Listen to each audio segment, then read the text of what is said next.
since your first video? It's pretty cool that the channel's lasted this long, so Yeah. I'm excited. Good. All right, so welcome back. Again, tell us your name, how old you are, where you're from, and what's your sobriety date. Okay, so again, my name is Nason. I'm from Columbus, Mississippi. I'm 33 years old, and my sobriety date is November 3rd, 2018. Happy 2 years sober. Yeah. All right, so with that being said, how does it feel to be 2 whole years sober? It doesn't feel much different than the first year. I would say that it's great to have such a milestone behind me, and I'm excited for the new year to stay sober. But all in all, I feel about the same that I did the first year. Just Yeah. maybe a little more clear-minded. Okay. All right. What has changed? Like, what are you doing differently than you did in your first year of sobriety? I still have the same job. I'm still in the same relationship. I think some of things have changed. Like my finances, are a lot more under control. Some of the relationships that I have with family have blossomed, and I'm doing things different with how I handle my recovery day to day. So. Well, elaborate on that a little bit. What are you doing different in your recovery? Okay, in 2 years, I've stepped back from doing all the, we're a part of a 12-step program that has you like praying in the morning and doing all kinds of like daily routines. Well, mine is kind of my own now. So at a 2 year, place, I've kind of taken those steps and taken them beyond the book that I read, and I've sort of like made them my own, finessed them, made them a little easier. So in the mornings, I have my own little rituals, and it's not through prayer or other things. It might be making coffee, it might be on a day off, it might be making a bed, or just kissing the person that's laying next to me. That's something I do every single morning. And then, evening times, I'm still going to meetings, but I'm not necessarily like spending as much time within the 4 walls of a 12-step program. I'm working my program outside those walls, and other things. Okay. All right. So what tools, whether it be groups, outlets, habits, have you made use of or let go of to stay sober? Yeah, I think I've let go of the rooms so much, meetings. We used to go to like say one a day, and it was back when we still had that, I guess you could say that craving was still there, and I was a little worried, maybe that fear of going back out there if I didn't have the rooms, then maybe I might fall somewhere underneath that bridge, but I didn't. And I've sort of distanced myself, not on purpose from, other people like me, that go to meetings, but because I have more confidence, because I'm working constantly on myself and trying to be a person of service to others. So I've definitely let go of meetings and other things, but I think I've made more use of tools like YouTube and sponsoring, trying to be of service both online and also with people in my local area. All right. So how have your relationships with your loved ones evolved? Yeah. Well, it's funny because in the beginning, when you go to rehab or you spend your first like couple months trying to get away from alcohol altogether, that first year I was dedicated to sort of like separating myself from anyone and everything that was toxic to me. And then, the people in my life were sort of like, Nason's struggling right now. He's got a real bad problem with alcohol. We're just not sure about the future. And now, 2 years later, family comes to me when they have problems. So like it's almost like it's a complete 180 where folks see what you're doing and they're watching. Doesn't matter really what you're doing. Somebody is always watching. And my family has approached me and asked me, how did you stay sober? Not to say that I'll never go back out there. I hope I don't. But let's just say for now, I'm sober. How did you do that? And I become sort of like the go-to guy to help others, which is fun. How does that make you feel? It makes me feel good, but on the other side, it also, I guess it humbles me because I have to realize that they did see me as a problem at one point. Like I know they were frustrated with my actions in the past, and now I love being on the other side of that fence. But I wish that it's true. I do wish that I wasn't that person back in the day. But oh well. All right. So, do you still struggle with anything? I don't know that I struggle per se with like the addiction of alcohol. The craving is gone. I don't. It's not like I'm driving past a gas station anymore, and I have to look to my left and worry. If I go in there, am I going to walk down that aisle and just really want a Corona? So I don't have to struggle with the craving of addiction anymore. I am hesitant to be a part of social situations that might put me near temptation. But I have since, in the last year or two, removed all temptations. I mean, I'm not even going to church and taking communion. That's just, it's not working that way. So, yeah. Okay. All right. So where do you see yourself another year from now? Right now, we are in a place of growth. My girlfriend, who is behind the camera, is going to nursing school, so I'm going to be here for another good while. And on the side, I want to continue in my sobriety education, but also in helping others. So I'm hoping to get a peer support specialist certification.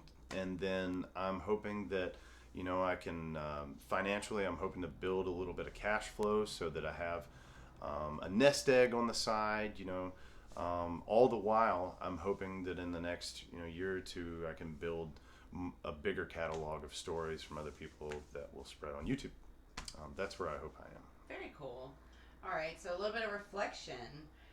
What were some of your goals you had in your first year of sobriety, and did you meet those goals? Some of them I did. The first goal, I actually was at this place called the Pines in Katy Hill the first 90 days that I was in sobriety and rehab, and I wrote them out, and one of them was just 365 days sober, and I got that, so that was really cool. And after those, the 365, then you get like I had physical goals, like I like to work out a lot, so I had some benchmarks that I wanted to hit, literally, no pun intended, like on lifting weights. I got to some of those. Financially, I'm not where I want to be.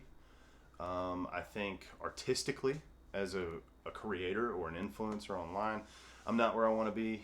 I think those things come with time and patience. So I'm hoping that some of these feasible goals I'll be able to hit in the next few years with my job and my finances and my personal life. Though I didn't have any goals as much as I just had hopes that I would still have someone who loved me, that slept in the same bed with me at night, and I wanted to do a lot of traveling this year, which we got to do. So I am excited about that. We traveled like, I'm going to say upwards of like 10,000 miles this whole year, all over the United States, different state parks, got to do some really cool things, went skydiving, so it's been a good year. Have you set any future goals? Yeah. I know you talked about the peer support thing and sure. I have small goals. So for me, I have to set tangible things that I know are achievable in my day to day. I do have future goals, but a lot of those I try not to focus on as hard as like my daily or my evening routines, because those keep me like in the now. Right. So I don't want to reflect too much on the future because I'm not the guy that can do that. Yeah. If I do that, I end up getting frustrated because I'm not there. So staying in that 24 hours. Staying in the 24 hours, trying to stay away from my running thoughts, which I do have.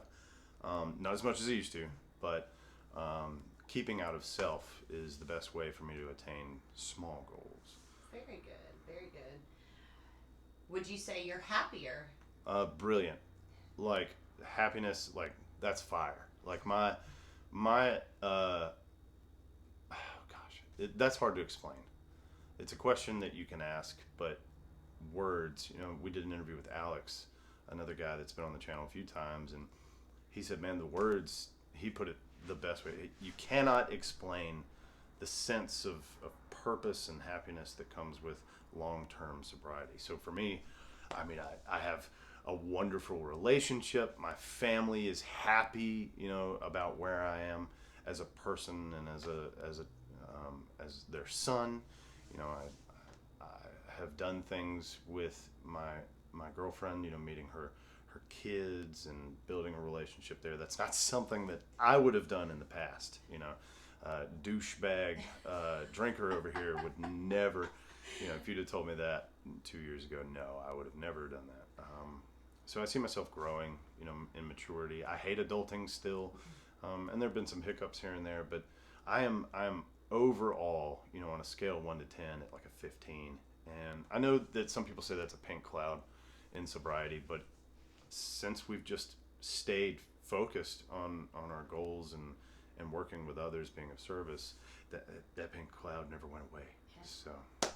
And, I believe it doesn't have to, as long as you keep reaching for those small goals. Yeah, as long as you stay active, and you understand that when you get lazy, that's when you fall off the bandwagon. And that's why we stay so active on this channel, and then building relationships with people that are in addiction, because the more that we reach out to others, they're actually helping us more than we're helping them. And most people don't realize that, and we talked about that the other day. So anyway. All right. What would you say to someone that was reaching the end of their first year? Like, how could they stay focused in sobriety? Going to meetings is not enough. Reading a 12-step book is not enough. In order to stay sober for the long term, you have to be a person of service.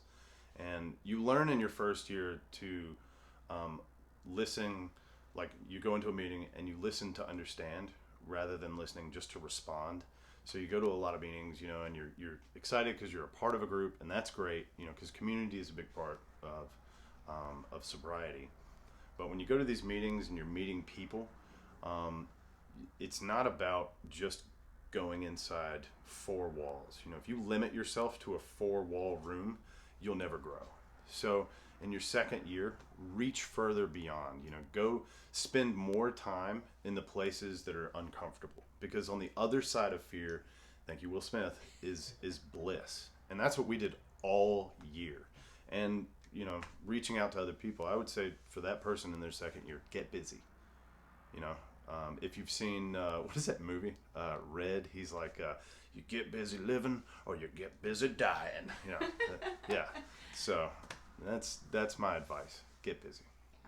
All right.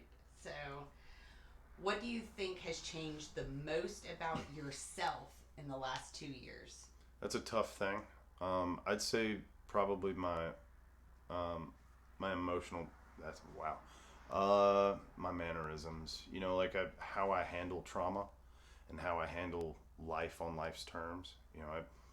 We had a great year, but we had some hiccups along the way, like some pretty big ones, like not small ones. These were pretty big. And so how did we handle that? Well, we took action. We got busy, and instead of my brain shutting down and saying, hey, let's go self-medicate, right? Let's open up a bottle of Jack Daniels. No, instead of doing that, we took action, and in the moment made small changes that built into being able to handle life's day to day. That's the biggest change in me, and so far it's keeping me sober. So. Okay. All right. So last question. What's your favorite part about life today? I don't know that I could list, everything. It's almost like asking what's your favorite topping on a pizza. Like, it's really tough, and I love pizza, so I'm not real sure. But I think that my favorite part of life today is just the community that we've built, and that community has supported us a long way, and building relationships with people that have the same problems that I have, because we find common ground and we learn to love each other. So very cool. All right, you want to add anything? I just think that people need to stay tuned. because there's a lot coming, and we're not done. And getting busy might be like the theme of my new year. You know, get busy, because this third year is going to be doubling down on being a person of service, reaching out. And if that influences somebody else and the light bulb, goes off, try to do the same, because it might just change your life and the life of somebody else. All right. Thank you. Thank you.